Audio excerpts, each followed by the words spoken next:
Assalamualaikum warahmatullahi wabarakatuh.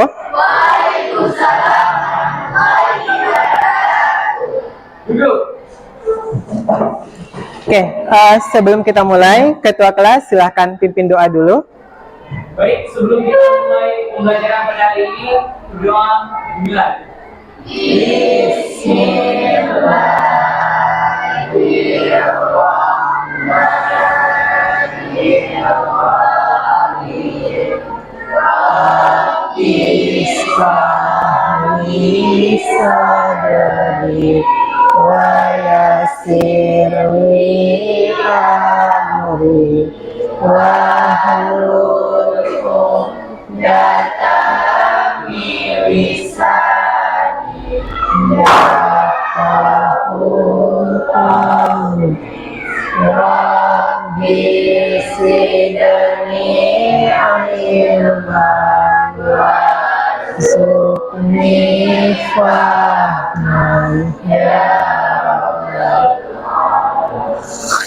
Oke, terima kasih. Semoga pembelajaran kita hari ini berjalan dengan lancar.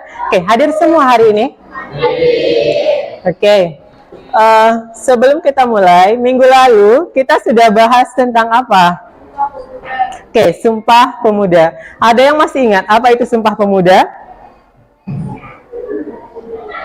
Ayo, ada yang masih ingat Sumpah Pemuda itu? Oke, silahkan Nadila.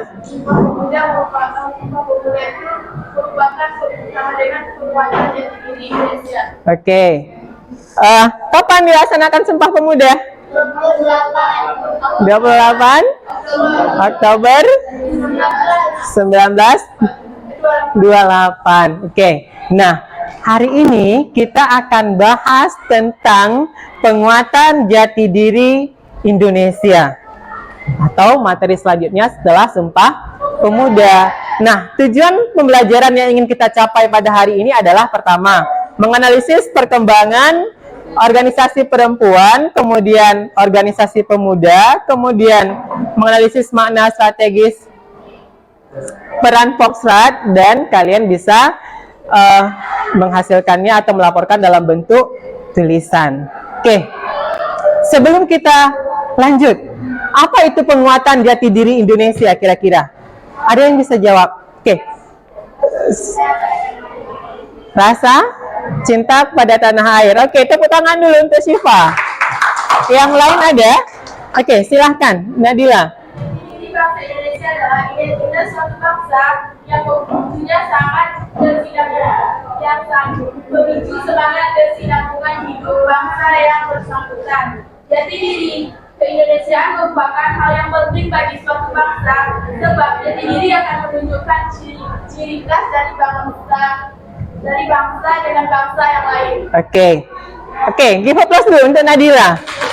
Jati diri itu adalah identitas suatu bangsa. Nah, untuk lebih jelasnya, perhatikan video pembelajaran berikut.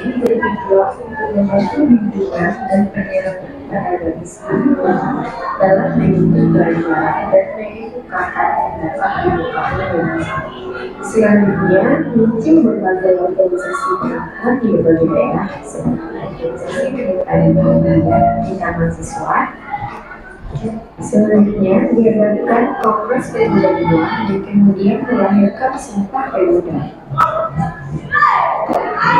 Lalu, organisasi wanita itu mengadakan Kongres Perempuan Indonesia I pada 22 sampai 25 Desember 1925. Tanyain ya, mana hubungan peristiwa Sumpah Pemuda dan pembentukan jati diri keindonesiaan? Untuk menjawab ini, kalian akan Bapak bagikan ke dalam beberapa kelompok. Nah, sudah duduk dalam kelompok masing-masing? Oke, kalau sudah, silahkan kerjakan di lembar kerja peserta didik yang telah Bapak siapkan.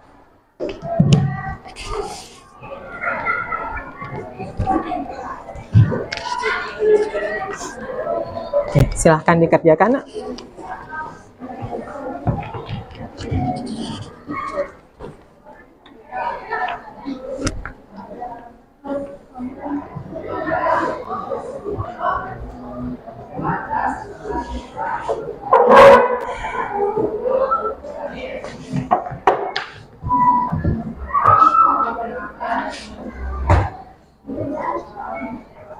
Kan ada terikat belum sih?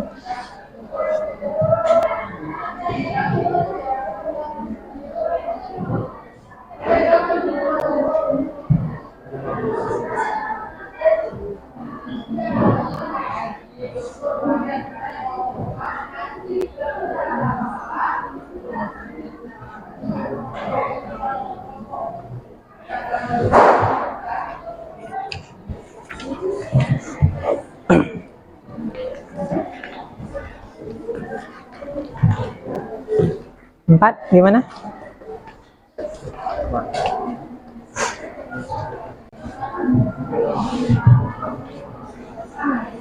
Ada nggak pengaruhnya dalam masa sekarang? Ini apa di LKPD mana? Ini LKPD. Nah, ya apa pengaruhnya dalam penumbuhan jati diri itu? Itu yang harus kalian cari. Dengan adanya nasionalisme dan revolusioner itu. Oke, 3 gimana? Aman ya?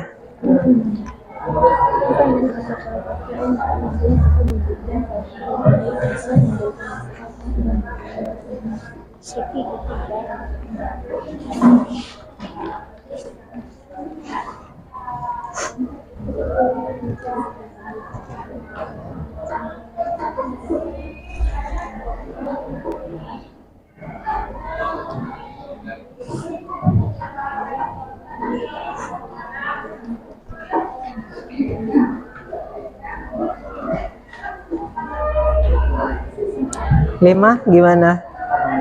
Siap, Paul?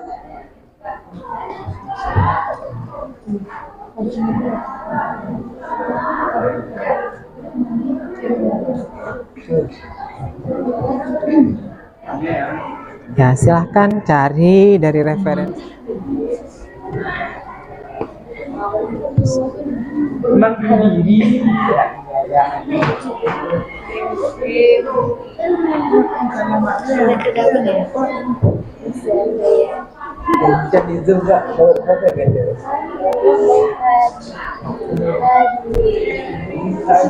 Kelompok 1 untuk mempresentasikan hasilnya.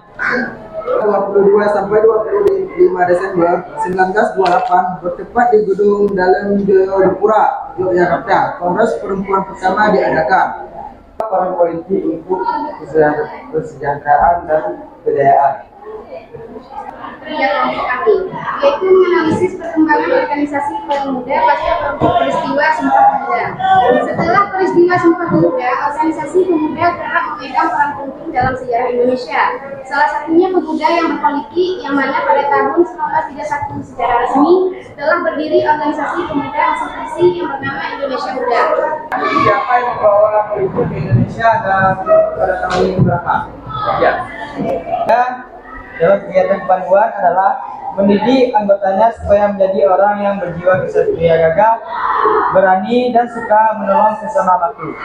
Ya. Pembahasan dari kelompok 3 ingin akan mempresentasikan hasil kerja kelompok kami, yaitu tentang peran pemuda dalam pergerakan nasional dan perubahan jati diri Indonesia. Dalam sejarahnya, Kolonat menjadi sebuah forum yang penting. Kolonat berperan sebagai dewan baru yang bertugas menyalurkan aspirasi masyarakat pribumi. Selamat siang dan salam sejahtera bagi kita semua. Sebelumnya, perkenalkan nama saya Muhammad Fitrian Zariansyah. Saya menjadi perwakilan dari kelompok 4 untuk mempresentasikan hasil kerja dari kelompok kami. Pada kesempatan kali ini kami mendapatkan tema menganalisis konsep nasionalisme revolusioner dan pengaruhnya terhadap penumbuhan jati diri Indonesiaan. Baik, untuk yang pertama, konsep nasionalisme revolusioner. Dilansir dari publikasi ilmiah UMS ACID, nasionalisme dan konsepsi sosial kultural. Kelahirannya tidak muncul begitu saja tanpa proses evolusi makna melalui media bahasa. Dinamika nasionalisme sebagai sebuah konsep yang mempresentasikan sebuah politik bagaimanapun jauh lebih kompleks dari transformasi semantik yang mewakilinya. Nasionalisme merupakan semangat kesadaran dan kesetiaan bahwa suatu bangsa itu adalah suatu keluarga dan atas dasar rasa sebagaimana suatu keluarga bangsa. Dan oleh karena itu dibentuklah negara. nasionalisme sebagai sebuah produk modernitas, perkembangannya berada di titik persinggungan antara politik, teknologi, dan transformasi sosial. Tetapi nasionalisme tidak sekedar dilihat dari sebagai sebuah proses dari atas ke bawah. Selanjutnya yang kedua, ada pengaruh nasionalisme revolusioner terhadap pertumbuhan jati diri keindonesiaan. Dilansir dari kompas.com, pengaruh nasionalisme revolusioner yaitu dengan membuka peluang untuk pemuda untuk bergabung ke dalam gerakan organisasi politik, dan para pemuda mampu melakukan kegiatan-kegiatan politik serta menumbuhkan semangat nasionalisme yang terus terjadi hingga sekarang. Sekian presentasi dari kami. Apakah ada yang bertanya? Apa faktor yang dapat merusak rasa nasionalisme anak bangsa pada zaman sekarang? Yaitu bagaimana cara mengukur rasa nasionalisme di masa sekarang, yaitu salah satunya yaitu melaksanakan peringatan Hari Besar Nasional dan mempelajari bahasa dan kebudayaan daerah, dan selanjutnya yaitu belajar lagu-lagu nasional. Apakah bisa diterima? Bisa. Nah, sebelum kita akhiri, ada yang bisa mengambil kesimpulan dulu dari apa yang telah kita pelajari hari ini? Bangsa Indonesia adalah identitas suatu bangsa yang menjadi pemicu semangat hidup bangsa yang bersangkutan. Adapun proses penguatan jati diri keindonesiaan dapat dilakukan dengan cara yaitu penanaman nilai keindonesiaan melalui bahasa ibu atau bahasa daerah, serta cara sederhana meningkatkan jati diri bangsa adalah dengan cara memahami nilai-nilai kebangsaan dan Pancasila serta meningkatkan daya potensi nasional.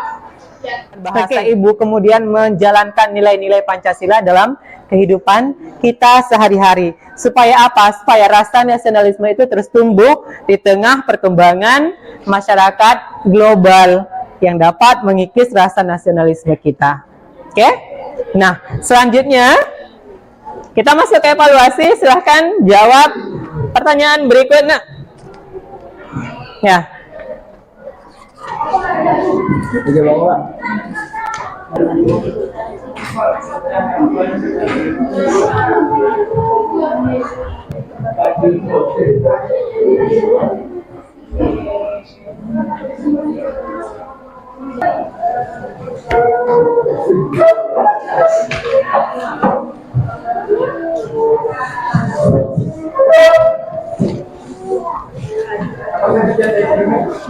Jangan lupa minggu depan kita bahas tentang pendudukan Jepang di Indonesia. Sebelum kita akhiri, berdoa dulu nak.